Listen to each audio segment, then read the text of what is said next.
श्री नारायण बोले, गीता के ज्ञान को सुनकर बहुत से जीव कृतार्थ हुए हैं। हे लक्ष्मी जी, गीता के अध्याय का महात्म्य तो पीछे कहूंगा, पहले श्लोक कहता हूं।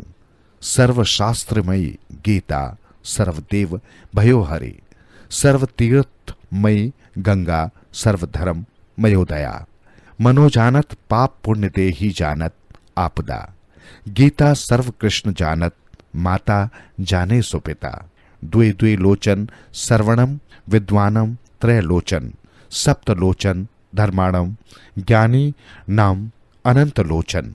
अब पहले अध्याय का महात्म्य सुनो।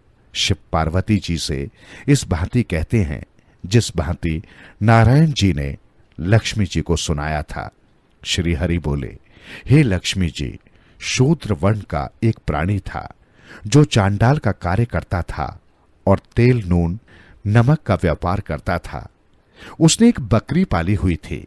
एक दिन वो बकरी चराने गया तो वृक्षों से पत्ते तोड़ते समय उसे एक सर्प ने डस लिया। तत्काल उसके प्राण निकल गए। मरकर उस प्राणी ने बहुत से नरक भोगकर एक बैल की योनि में जन्म लिया। उस बैल को एक भिक्षुक ने खरीद लिया। भिक्षुक उस बैल पर चढ़कर भिक्षा मांग कर लाता और अपने कुटुंब का भरण पोषण करता। रात होने पर बैल को घर के द्वार पर बांध देता और थोड़ा सा भूसा लाकर उसके आगे डाल देता। भूसे की मात्रा इतनी अपर्याप्त होती थी कि उससे बैल का ढंग से पेट नहीं भर पाता था। दूसरे दिन वो फिर बैल पर चढ़कर भीख मांगने निकल जाता। कई दिन इसी प्रकार गुजर गए। एक दिन भूख का मारा बैल बीच रास्ते में गिर पड़ा। वो मरने को था मगर उसके प्राण नहीं छूटते थे। नगर के लोग देखते और दया के मारे ईश्वर से उसकी मुक्ति की प्रार्थना करते। कोई अपने तीर्थ का फल दे, कोई व्रत उपवास का फल दे, मगर बैल के प्राण नहीं छूटे। एक दिन एक गड़िका वहां आई। उसने लोगों से पूछा, ये भीड़ कैसी है? तो उन्होंने कहा, इसके प्राण छूटते ही नहीं, अनेक पुण्यों का फल दे रहे हैं, तब भी इसकी मुक्ति नहीं होती। तब गड़िका ने कहा, मैंने जो कर्म किया है उसका फल मैंने इस बैल के निमित्त किया। उसके इतना कहते ही बैल की मुक्ति हो गई। तब उसने एक ब्राह्मण के घर जन्म लिया। पिता ने उसका नाम सुशर्मा रखा। जब वो बड़ा हुआ तो पिता ने ही उसे शिक्षा दी।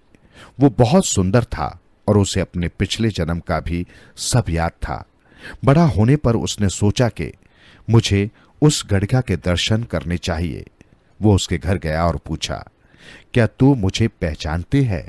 तब गड़िका ने कहा, मैं तो तुझे नहीं पहचानती, तू कौन है? मेरी तेरी क्या पहचान है? तब सुशर्मा ने कहा, मैं विपर्व हूं, तू विपर्व है, मैं वेश्या हूं। मैं वही बैल हूं जिसको तूने अपना पुण्य दिया था। मैंने बैल की योनि से छूटकर विपर्व के घर जन्म लिया है। तू अपना वो पुण्य बता जो कि तूने मेरे निमित्त किया था। गड़िका ने कहा, मैंने अपने जाने कोई पुण्य नहीं किया, पर मेरे घर में एक तोता है। वो सवेरे पढ़ता है, मैं उसके वाक्य सुनती हूं। उसी पुण्य का फल मैंने तेरे निमित्त दिया है। तब ब्राह्मण ने तोते से पूछा, तू सवेरे सवेरे क्या पढ़ता है? तोते ने कहा, मैं पिछले जन्म में ब्राह्मण का पुत्र था। पिता ने मुझे गीता के पहले अध्याय का पाठ सिखाया था। एक दिन मैंने कहा कि मुझको गुरुजी ने क्या पढ़ाया है। तब गुरुजी ने मुझको शाप दिया कि जा रे, तू सुआ तोता होगा। तब मैं तोता हुआ। एक दिन फंदक मुझे पकड़ ले गया और उसने एक ब्राह्मण ने मुझे मोल ले लिया। वो ब्राह्मण अपने पुत्र को गीता का पाठ सिखलाता था। तब मैंने वो पाठ सीख लिया। एक दिन उस ब्राह्मण के घर चोर आए। उन्हें धन तो प्राप्त न हुआ, वो मेरा पिंजरा ही उठाकर ले गए। ये गड़िका उस चोर की मित्र थी। उसने मुझे इसके पास दे गए।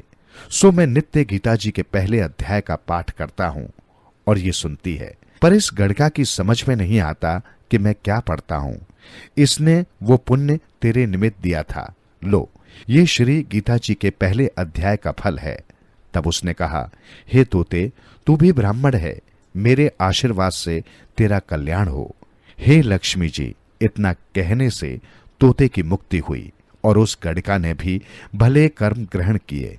वो नित्य प्रति स्नान करती और गीता जी के पहले अध्याय का पाठ करती।